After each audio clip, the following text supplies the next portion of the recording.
It's the Locked On Podcast Network, your team every day. This episode is brought to you by Spotify Green Room. Have you ever listened to a podcast like this one and you wanted to bring up your own point or just chat with other people that are listening at the same time? Well, let me tell you about Spotify Green Room. This is the first social audio platform made just for sports fans. The app is free to download, and once you're in, you can talk with us, other fans, athletes, insiders in real time about your favorite sport or team. Download the app, currently available on iOS devices. Create a profile, link your Twitter, join one of the groups for the latest league updates, and then you'll see us there. Spotify Green Room, changing the way we talk sports. You are Locked On Brewers, your daily Milwaukee Brewers podcast, part of the Locked On Podcast Network, your team every day.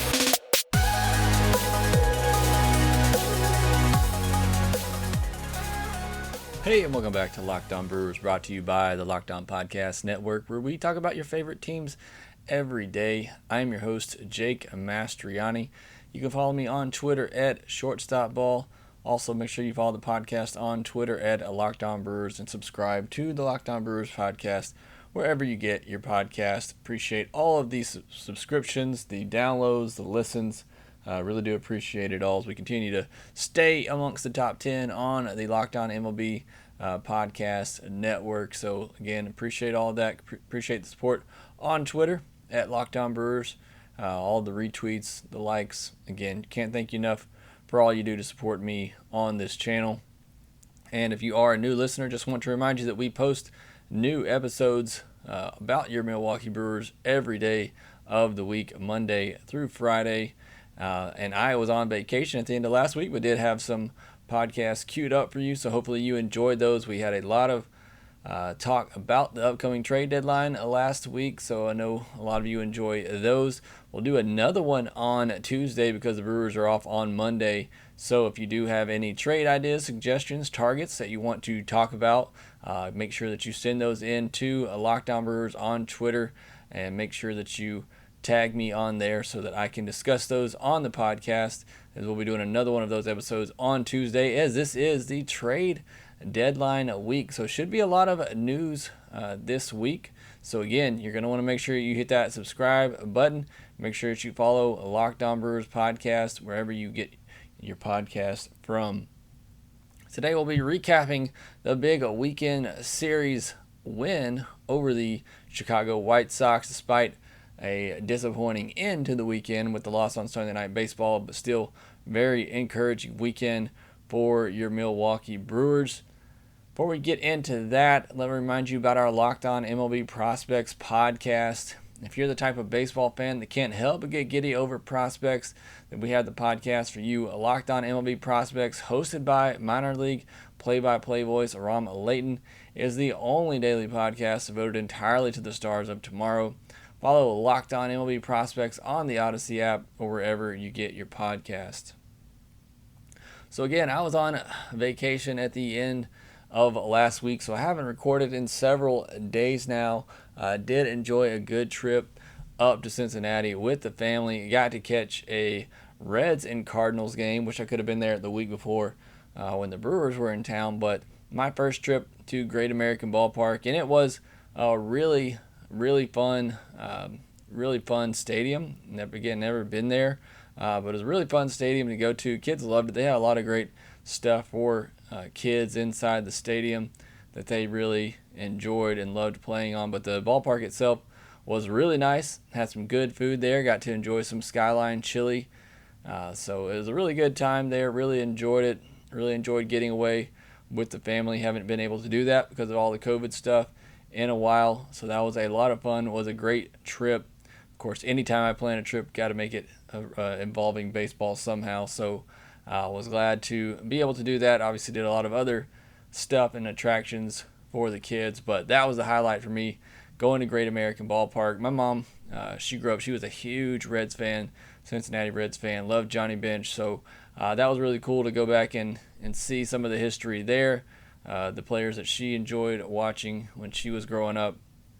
So that was really cool for me. And again, enjoyed my time there, enjoyed that stadium. So if you haven't had a chance to go check it out, make sure you do so. Just try to align it so that the Brewers are in town. But when you got kids, you go when you can. But I thought it was a very fun city and a very nice ballpark to watch a game in. But you didn't come here to hear about my vacation plans. You came here to listen to your Milwaukee Brewers news and updates. And so we'll get into that next. And we'll go through some injury stuff before we get into the weekend recap. Lorenzo Cain, he played on Sunday, went 1 for 4 with Nashville. So I'm assuming everything went well and that he should be activated for the Pirates series starting on Tuesday. Now, the minor leagues are off on Monday, always on Mondays, so he won't have a chance to get another game in there, so that'll give him time to travel, get kind of readjusted. Not that it will take him long being a veteran, but expect him to be ready to go on Tuesday for the start of that Pirates series. And, that'll be a good addition. Obviously getting Kane back is huge for what he means to the team. Jackie Bradley Jr. has been hitting the ball a little bit better lately, but again, it's not like he's been tearing the cover off the ball. Still hopeful for the opportunity to get Kane back and get the vintage Kane back. I'm also not holding my breath on it. I've told you this a lot on here. I would lower my expectations for what you're going to get on Kane, and if he gives you anything more than that, you'll certainly take it. This is the guy who pretty much didn't play at all in 2020. He's hardly played at all here in 2021, getting up there in age. So, again, I'm very hopeful that we get vintage Kane back, but certainly not expecting that. Still, I think his leadership, what he brings to the team, could be great for them down the stretch here. It also would surprise me if Devin Williams is back sometime this week. It did sound like his injury is too serious, and he's been throwing. So, again, I expect him to be back, if not for the Pirates series, potentially by the weekend. And then Travis Shaw and Daniel Vogelbach are actually really close to beginning a rehab assignment this week as well. But I expect both of them to have pretty lengthy rehab assignments, kind of similar to what Lorenzo Cain had. So, again, probably still a couple of weeks away from them being reactivated, but good to see both of them working their way back. Justin Topa could be rejoining the team pretty soon as well. He's probably that same kind of time frame as Shaw and Vogelbach. Perhaps early August is when we could see them return. And then Matt Arnold confirmed on MLB Network Radio over the weekend that they're targeting relief pitching ahead of the upcoming trade deadline. Not much of a surprise there. I talked about last week, kind of how this bullpen looks. If a couple of top guys go down, we saw Boxberger and Williams go down at the same time, and it really just thinned out the bullpen a ton. So I think it's a no-brainer, obviously, that they need to go out and get some bullpen arms. Contenders are always looking for bullpen arms at the trade deadline, but good to hear just Arnold reaffirm our assumptions there that they are looking for bullpen arms. Hopefully they're looking for high leverage bullpen arms, but we'll see what they can come up with. But definitely need another arm or two for the back end of the bullpen. And then the Brewers got their 4,000th win in franchise history with their win on Saturday over the Chicago White Sox. So that's certainly some exciting news there. Pretty cool 4,000th win in franchise history. Take a break and come back and go over the weekend recap in that series win over the White Sox. BetOnline.ag is the fastest and easiest way to bet on all your sports action. And right now you got Major League Baseball in full swing. You got the Olympics going on. BetOnline.ag does more than sports. They also cover awards, TV shows, and reality TV. They have real-time updated odds and props on almost anything you can imagine. BetOnline has you covered for all the news, scores, and odds. It's the best way to place your bets, and it's free to sign up. Head on over to betonline.ag on your phone or internet browser and sign up today to receive your 50% welcome bonus on your first deposit using the promo code LOCKEDON. BetOnline, your online sportsbook experts. A big trade shakes up the NBA draft. Here's what our local experts are locked on today. Let's start in college football, where reports are that the SEC will meet on Thursday to discuss adding the Oklahoma Sooners and Texas Longhorns. Today on Locked On Sooners, USA Today's John Williams takes you inside the meetings that Oklahoma had with their current conference, the Big 12. The Green Bay Packers continue to try and persuade Aaron Rodgers to return to the team, reportedly coming to terms on a number of concessions meant to entice the reigning NFL MVP. Our local expert in Green Bay, Peter Bukowski, has that and the latest on talks with star wide receiver Davante Adams. The Memphis Grizzlies have moved up in the NBA draft, acquiring the 10th overall pick from the New Orleans Pelicans. For more details on the deal, listen to our local expert in Memphis, Sean Coleman, on today's Locked On Grizzlies podcast. And for full live coverage of the NBA draft, subscribe to the Locked On NBA YouTube channel and tune in to Locked On NBA Draft 2021 on July 29th. Local experts on the biggest stories. It's the Locked On Podcast Network, your team every day. So just quickly going back over the weekend series. Again, a very good series win. Obviously, you wanted the sweep on Sunday night baseball. Got everybody watching the game of the week. But still, to be able to win 2 out of 3 against the White Sox, who had their 3 aces on the mound. You had the Brewers 3 aces on the mound as well, although you only kind of got half of that with Peralta only getting to throw 50 pitches on Friday, but still great pitching matchups in this one. And to be able to win that series, that is a huge accomplishment for this team, taking down a serious contender in the American League. Perhaps a little preview of the World Series. They're probably not the favorites to make it right now, but certainly is a possibility. So I thought it was a very well played series. The Brewers outscored them 13-2 in the first 2 games of this series, and really the pitching was excellent throughout. Only allowed 5 total runs to this White Sox lineup. Now, to be fair, and I mentioned this coming into the series, though, the White Sox offense is banged up. They're missing a lot of key pieces. They're going to get Eloy Jimenez back, so the Brewers dodged a bullet there with Jimenez coming back on Monday. But still, a very good White Sox team. Obviously, they've been doing just fine without Jimenez, without Luis Robert and others. They still have a lot of key players there. Tim Anderson, Jose Abreu, Yoan Moncada. They have a lot of good offensive players there, a lot of good talent. So, again, a very good team. So, what the Brewers pitching staff did was certainly earned, and all the praise that they get is due, because it's a very good White Sox lineup that they mowed down over the weekend. So, I wanted to make sure that I give major props to them.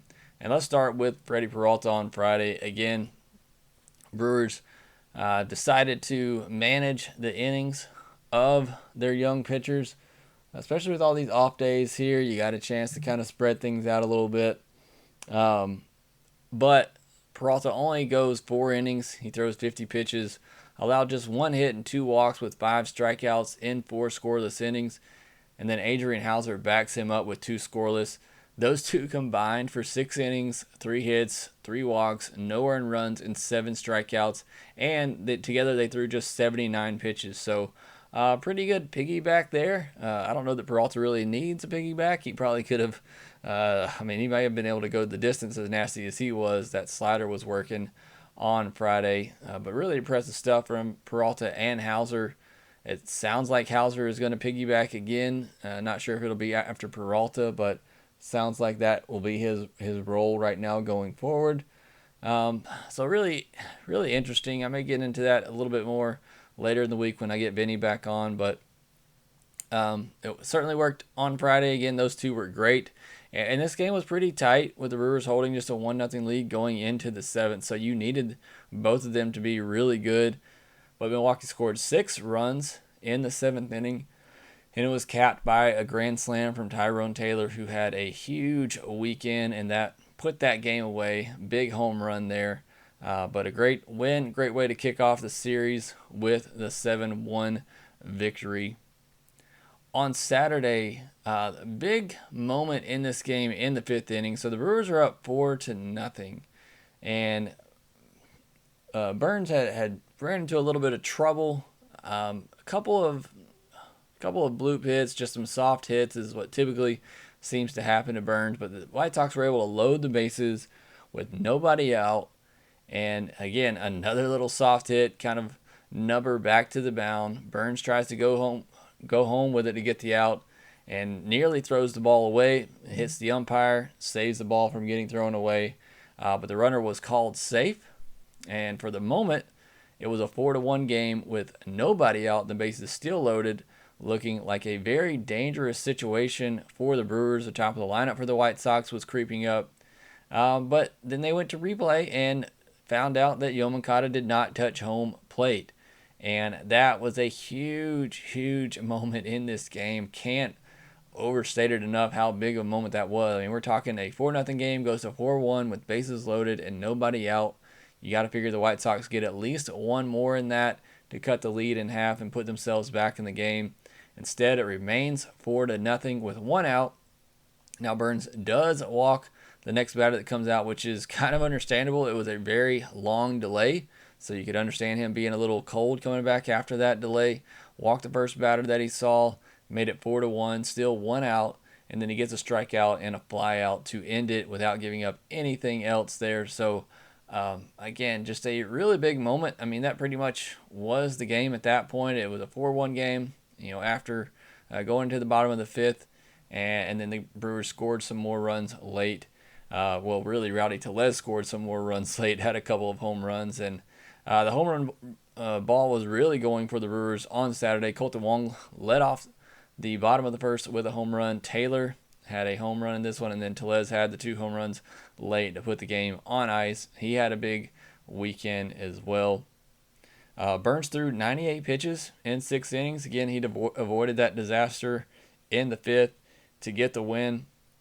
He gave up just 4 hits and a couple of walks with 6 strikeouts. So it's hard to say it wasn't a dominating outing, because we're used to, anytime Burns only strikes out 6 in 6 innings, you kind of don't consider it a dominant outing. But, to only allow 4 hits, that White Sox team, really good outing from Burns. Again, getting out of that 5th was absolutely massive. And again, the Brewers scoring runs late to save the back end of the bullpen, so that was huge as well. They continue to do that a lot here lately. On Sunday, again, you got Brewers White Sox Sunday Night Baseball. They are the focus of the baseball world. And Woodruff once again kind of has a early hiccup, gives up 3 runs in the 2nd inning. And really the biggest moment of the game was an 0-2 fastball to Lance Lynn with 2 outs that kept the inning going. The White Sox take an early lead there. He ends up giving up 3 runs in the inning. He said after the game, should have thrown a breaking ball there. Obviously, hindsight being what it is. But he said he knew Lynn would be aggressive, so he should have thrown him a breaking ball. Lynn's able to get a hold of a fastball there and put some runs on the board and give the White Sox an early lead. And as Woodruff said, that was essentially the game, and it was. I mean, the White Sox wouldn't get anything else. Woodruff would go on to be his normal dominant self, going 7 innings, striking out 9. So, another really good outing from him. Unfortunately, just had that hiccup in the 2nd where he gave up some singles, and White Sox were able to string some hits together to take that 3-0 lead. And the Brewers, they out-hit the White Sox on Sunday 9-8, but just weren't able to come up with that big hit. Didn't have the home runs going.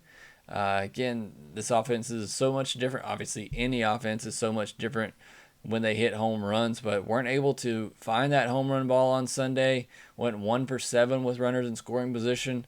They just weren't able to string together hit after hit in this one. But Tyrone Taylor, he continued his big weekend. He had 2 hits, including a triple. Jackie Bradley Jr., who I mentioned earlier, had 2 hits in that game as well. So Taylor, I mean, he was huge over the weekend, and you wonder what's going to happen with him when Kane comes back. So big decision there, because Taylor's had some huge moments for this Brewers team this year.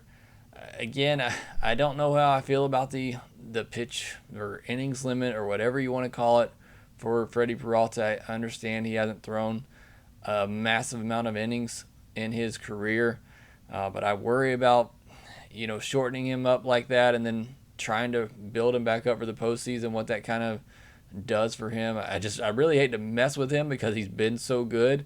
So I really, just want him to continue to roll like he has, but can understand the reasoning, and the Brewers have built themselves that cushion in the division that they can maintain things like that a little bit here. Obviously, you don't ever want to become complacent, but the Brewers have afforded them that opportunity right now with a 6.5 game lead over the Reds in the NL Central, and we're about to be into August, so they certainly have the ability, the opportunity to do that, to kind of rest guys, especially the guys who haven't thrown a ton in one season through their pro careers. But again, a huge series win for the Brewers. Couldn't be happy enough with the way things went. Again, wanting to get that sweep, but giving up 5 runs to these guys, 1 run in each of the first 2 games, that's highly impressive work from the pitching staff. Offense coming up with some runs late in the game in order to save the bullpen and kind of break things open. That was huge as well. Just weren't able to come up with that big hit on Sunday to get the sweep. But really bodes well for the Brewers going into the postseason to know that they can compete with teams like that. They've already done it against the Dodgers and the Padres this year, teams they'll likely have to face in the NL side of things. But to go up against one of the best in the American League and be able to take 2 out of 3 against them, going up against their best pitchers, you got to be through the roof right now if you're a Brewers fan. And hopefully that will lead to some big moves coming up at the trade deadline, which we'll be talking about all week here at Locked On Brewers. Take another break and we'll come back and we will preview the upcoming week for the trade deadline and the Brewers' upcoming series against the Pirates. Show is also brought to you by friends at Built Bar. If you're looking for a fantastic tasting protein bar, then look no further. Built Bar has a ton of flavors and a wide variety of flavors at that. It's not just your regular chocolate chip, fudge, or cookies and cream. They have a bunch of different flavors from coconut to almond toffee to mint. Obviously, they got peanut butter fudge, one that I'm really enjoying right now, dark chocolate raspberry. A ton of really interesting, really cool flavors you don't normally get in protein bars, something that tastes good. And what I appreciate is they're not hard as a rock like a lot of the other protein bars out there. Have a soft middle, so it's very easy to get down. They're very good. They're great for you as well. Most of them only have about 5 net carbs. So whether you like to take them before workout, after workout, as a meal replacement in the morning, or whether they're just a snack for you like they are for me, you can eat them anytime. They're packed with protein, and like I said, there aren't a lot of carbs involved, so it's a great treat for you to be able to have, and they taste amazing. Go to BuiltBar.com today, try a bunch of different flavors to figure out which ones are your favorites. Go to BuiltBar.com and use our promo code LOCKEDON15 for 15% off your next order. Again, just go to BuiltBar.com today and use the promo code LOCKEDON15. So again, just want to remind you that the Brewers are off on Monday. These off days are kind of ridiculous right now, but Brewers did have a long stretch of games before the All-Star break. But with that, we have the opportunity for mailbag episodes. So send me in your trade proposals, your trade targets that you want us to discuss, and I'll make sure to talk about those on the podcast for Tuesday's episode. So make sure you send those in to @LockedOnBrewers on Twitter. But then the Brewers will go and start another series with the Pirates. They have 9 games coming up against the Pirates over their next 19 games. And the Pirates are in sell mode after they just traded their best hitter, Adam Frazier, to the San Diego Padres. Bit of surprise trade. Just overall, I thought that was a little weak package from the Padres for a guy like the caliber of Adam Frazier. But nonetheless, the Pirates do move him, so they are in clear sell mode. Could see them sell off some relievers here before the deadline. So certainly advantage Brewers there. Need to take advantage of these series against the Pirates. Those 9 games that they have coming up against them. Continue to just pile up the wins against teams they should be beating. And they don't have any more games against the Royals, so you don't have to worry about that. And the Brewers should have Lorenzo Cain back. Should have a fresh bullpen because the Brewers didn't have to use any of their top guys over the weekend. So should set them up for a pretty good series leading into the trade deadline. Again, hopefully we'll have a lot of news there to talk about this week. Certainly expect that to be the big news items for the podcast going throughout the rest of the week. But that'll do it for this episode of Locked On Brewers. Be sure to follow us on Twitter @LockedOnBrewers. Follow me @ShortstopBall. And make sure you subscribe to the Locked On Brewers podcast wherever you get your podcast. And we'll talk to you next time. are Locked On Brewers, your daily Milwaukee Brewers podcast, part of the Locked On Podcast Network, your team every day.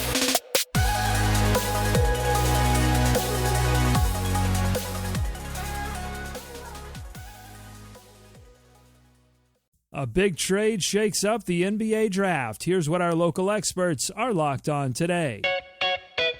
Let's start in college football, where reports are that the SEC will meet on Thursday to discuss adding the Oklahoma Sooners and Texas Longhorns.